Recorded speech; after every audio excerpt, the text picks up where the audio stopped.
क्या चाहिए तुम? माफी। तुम यहाँ कैसे? मेरा बेटा है ये। मेरे बेटे की शादी में जरूर आना। एक अमीर आदमी से शादी करने के लिए तेरी माँ तुझे और तेरे डैड को छोड़ के चली गई थी। स्मिता की कहानी खत्म हो गई है।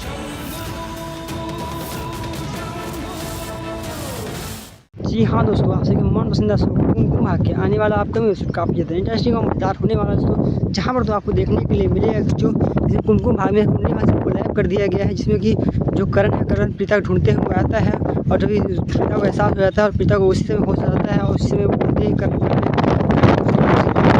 है और जो प्रार्थना उसके साथ